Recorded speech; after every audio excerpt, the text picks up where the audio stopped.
ቅምጥል አባቷ መሞቷን ሰምታለች። ቅምጥልም አባቷን መሞቱን በሰማችበት ሰዓት እኔ አላምንም፣ አባቴ አይሞትም፣ እኔ አባቴን በጣም ነው የናፈቀኝ፣ አባቴን ሄጄ ማየት እፈልጋለሁ እያለችም ዳይመንድም ምን ብሎ እንደሚነግራት በጣም ግራ ገብቶታል። እንግዲህ ቤትም በደረሰች በኋላ ያዙኝ ልቀቁኝ፣ አባቴን መቼም አይሞትም በማለትም እሷም እንግዲህ በጣም ታሳዝናለች። የባቡሬ እናት የቀድሞ ህይወቷን ተመልሳለች። እንግዲህ የባቡሬ እናት በተመለሰችበትም ሰዓት ጊዜዋን ሳታጣጥመው እንግዲህ ባቡሬም አባቴ ብሎ ሳይጠራው የባቡሬ አባትና የቅምጥል አባት እንግዲህ ወደ ማይቀረው ጉዞ መሄዳቸውን ተሰምቷል። አሰላሙ አለይኩም ወራህመቱላሂ ወበረካቱ። ሰላም ጤና ይስጥልኝ። የተወደዳችሁ የተከበራችሁ የቻናሌ ቤተሰቦች ሰላም ፍቅር እዝነት አይለያችሁ እያልኩኝ ለቤቴ አዲስ የሆናችሁ ላይክና ሼር ሰብስክራይብ ማድረጉን እንዳትረሱ፣ እንዲሁም ደግሞ ደውል ምልክቷን ማጥቆሩን እንዳትረሱ እንዳሉ አሳስባችኋለሁ ማለት ነው። እና ሰራተኛዋ አዴ ክፍል 130 ነው ይዤላችሁ የመጣሁት። እንግዲህ ሰራተኛዋ አዴ እንደምታውቁት ዴቭና አዴ በፍቅራቸው ክንፍ ባሉበት ሰዓት እንግዲህ ቅምጥል አባቷን ስትሄድ በጣም አደራ ብላን ነበር የሄደችው። እንዲሁም አዴም በተደጋጋሚ የሄደች አባቷን ሁሌ ታይ ነበር።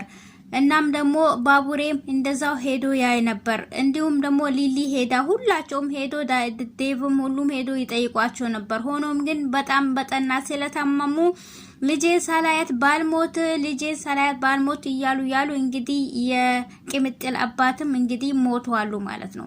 የቅምጥልም አባት ሞታቸው ከመጀመሪያ በሞታቸው ጊዜ ባለፈው ቪዲዮ እንዳያችሁት ከባቡሬም እናት ታርቆ ለባቡሬም እናት ይቅርታ አድርጎላት ባቡሬንም ልጃቸው መሆኑን መስክሮ እናም ደግሞ ለልጄም አማና ብሎ አደራ ብሎ አንቺም የዚህ ቤት ባለቤት ነሽ፣ ስለዚህ ልጆቹን አደራ በማለትም ነበር ህይወታቸው ያረፈው። የባቡሬም እናት አጣጥሜም ሳልጨርሰው እንግዲህ አሁንም እኔን ደስተኛ መሆንበት አለው ባልኩበት ጊዜ እንግዲህ እሱም በእጇ ያለ ነው ወደ አረፈው። እኔም መጣለው አንተ መረፍ በልስትለው አይ አትሂጂ እዚሁ ተቀመጪ ብሏት ከሱ ጋር ያወሩ ያሉ ነበር። እሱም ጸጥ ያለባት ዳይመንድና ኪንጎ እንግዲህ እንዲሁም ቅምጥል ሆኖ ወደ ክፍለ ሀገር በሄዱበት የአዴም እናት እንግዲህ ቀስ አርጋህ ንገራት ብሎ ነበር። ከዛም በኋላ አዴም እናት ቤት ተሰናብቶ የአዴም እናት በጣም አሳዝናት፣ እንዲሁም ደግሞ በጣም ሁላቸውም አሳዝኖ ነበር ሂጂ ብሎ የሸኟት። ነገር ግን እንሂድ ብሎ ዳይመንድም ሲነሳ በጣም ግራ ገብቷታል። ዳይመንዶ ምን ሆነህ ነው እንዴ? ግራ እያጋባኸኝ ነው። ስለዚህ ዛሬውን እዚህ ውለን ረጋ ብለን አድረን ነገ እንሄዳለን፣ ሰዓቱ እኮ መሽቷል ስትል አይ መሆን የለበትም፣ ስለዚህ እናንተ በሞላ አሁን ታገኛላችሁ ቢመሽም ሂዱ ብላ የአዴም እናት እንግዲህ ዳይመንድም እንግዲህ የመጨረሻ እዚህ ግራ ገብቶት አባትሽ በጣም ታሞ ሞቷሉ፣ ስለዚህ አባትሽን በጣም ይቅርታ አድርግልኝና ምንም ማድረግ አልችልም ብሎ ሲነግራት አባቴ መቼም እኔን ትቶ አይሞትም፣ አንተ ሁለተኛ እንደዚህ ብላ አትናገር ብላ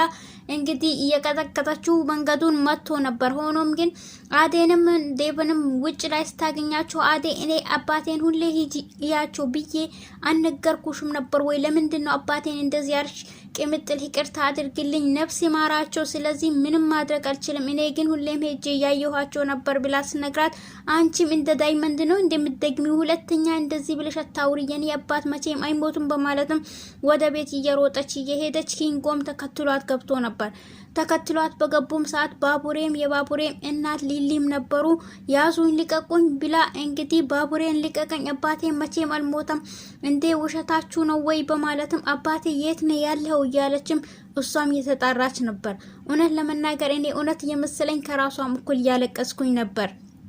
እንግዲህ እድሜ ረጅም ጤና አፍያ ለአባቶች ይሁን።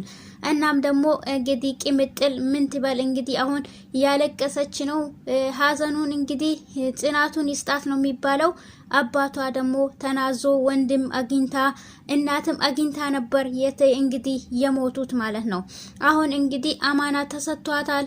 ሊሊም አለች እንግዲህ አማናውን ትወጣለች ብለን እናስባለን። የባቡሬ እናት ባቡሬም እህቱን በማግኘቱ በጣም ደስ ብሎታል። ባቡሬም እኔ አባቴን አገኘው ደስተኛ ሆናለሁ ብዬ ባልኩበት ሰዓት አጣጥሚም ሳልጨርሰው አባቴ አረፋ እና በጣም ነው ማዝነው በማለት እሱም እንዴ እንደዛ መሆን የለብህም። በዚህ ሰዓት እንደውም ከእናት ጎን ነው መቆም ያለብህ። እናት አሁን ደግሞ በዚህ እንትን ብላ ወደ የቀድሞ ህይወቷን እንዳትመለስ፣ ስለዚህ ከጎኗ መቆም አለብህ በማለትም እሱንም አረጋግተዋለች ማለት ነው። እንግዲህ ሊሊና ባቡሬ ከጎኗ ሆኖ እያባበሏት ነበር እሷንም። ሆኖም ግን እንግዲህ ምንም ማድረግ አይቻልም። ሁሉም ወደዛ ነው የሚሄደው።